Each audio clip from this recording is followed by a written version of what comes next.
আমার নবীজির বলা প্রথম নম্বর আলামত ওই ব্যক্তির সাথে মিলে গেল, ওই পাগলের সাথে মিলে গেল। সবাই বলুন না সুবহানাল্লাহ।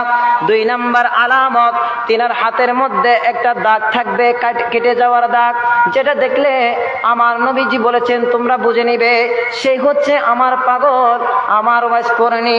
সবাই বলুন না সুবহানাল্লাহ।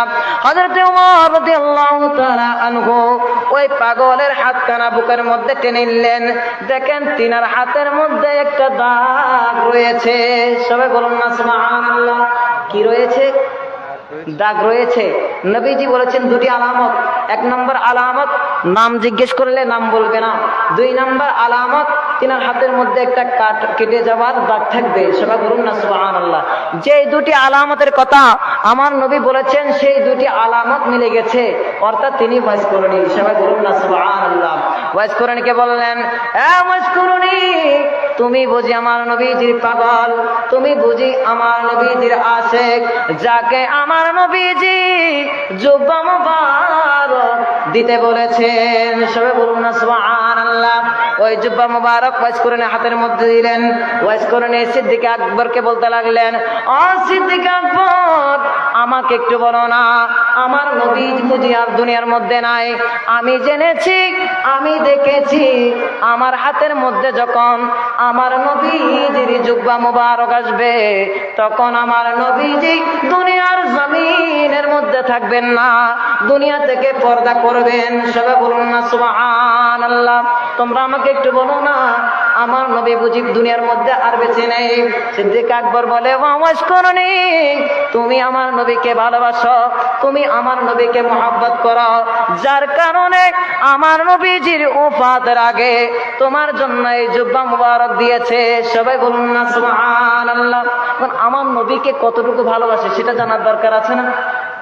সিদ্দিক আকবর জিজ্ঞেস করলেন, ওয়াজ করনি, আমাকে একটু বলো না, আমার নবীকে তুমি কতটুকু ভালোবাসো, যার কারণে আমার নবীজির জুব্বা মুবারক তোমাকে দিয়েছে?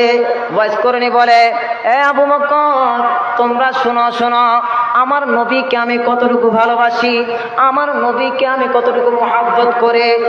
আবু বকর, আমি যখন শুনেছি যুদ্ধের ময়দানের মধ্যে আমার নবীজির দুটি দান্দান মুবারক শহীদ হয়েছে। সবাই বলুন না সুবহানাল্লাহ। কি হয়েছে? আমার নবীজির দুটি দান্দান মুবারক শহীদ হয়েছে, দুটি দাঁত ভেঙে গিয়েছে।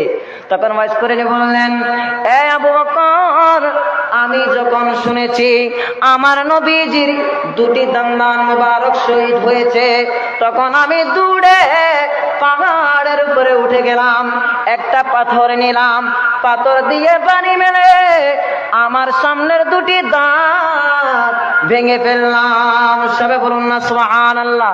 কি ভেঙে ফেললেন? যুদ্ধের ময়দানের মধ্যে আমার নবীজির দান্দান মুবারক শহীদ হয়েছে দুটি, যেটা ওয়াজ করে শুনতে পেলেন। তিনি শোনার সাথে সাথে পাহাড়ের উপরে উঠে পাথর দিয়ে নিজের দুটি দাঁত ভেঙে ফেললেন। সবাই বলুন না সুবহানাল্লাহ।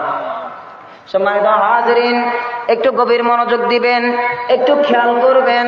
ওয়াজ করে রাদিয়াল্লাহু তাআলা বলে, আবু বকর, আমি যখন শুনলাম আমার নবীজির দুটি দান্দান মুবারক শহীদ হয়েছে তখন আমি পাথর দিয়ে বাড়ি মেরে আমার সামনের উপরে দুটি দাঁত ভেঙে ফেললাম। ভাঙার পরে আমি চিন্তা করতে লাগলাম যে আমার নবীজির কোন দুটি দান্দান মুবারক শহীদ হয়েছে, উপরে দুটি নাকি নিচের দুটি। এই কথা চিন্তা করে তিনি নিচের দুটি দাঁত ভেঙে ফেললেন। সবে বলুন না সুবহানাল্লাহ। উপরের দুটি, নিচের দুটি ভেঙে ফেললেন। এবার চিন্তা করতে লাগলেন যে আমার নবীজির ডান দিকের দাঁত শহীদ হয়েছে নাকি বাম দিকের। একথা চিন্তা করে পাথর দিয়ে নিজের ডান দিকের দাঁতগুলো ভেঙে ফেললেন। সবাই বলুন না সুবহানাল্লাহ। মুসলমান, ওয়াজ করুন আমার নবীকে কতটুকু ভালোবাসতেন, আমার নবীকে কতটুকু মহব্বত করলেন। ওয়াজ করুন বলে, আমার উপরের দুটি দাঁত আমি ভেঙে ফেললাম, আমার নবীজির কোন দুটি দাঁত শহীদ হয়েছে সেটা ভেবে আমার নিচের দুটি দাঁত ভেঙে ফেললাম, আমার ডান দিকের দাঁত ভেঙে ফেললাম, আমার বাম দিকের দাঁত ভেঙে ফেললাম। ভাঙতে ভাঙতে ভাঙতে ভাঙতে আমার নবীজির কোন দুটি দাঁত শহীদ হয়েছে একথা চিন্তা করে সৃষ্টির দাঁত আমি ভেঙে ফেললাম। সবাই বলুন না সুবহান।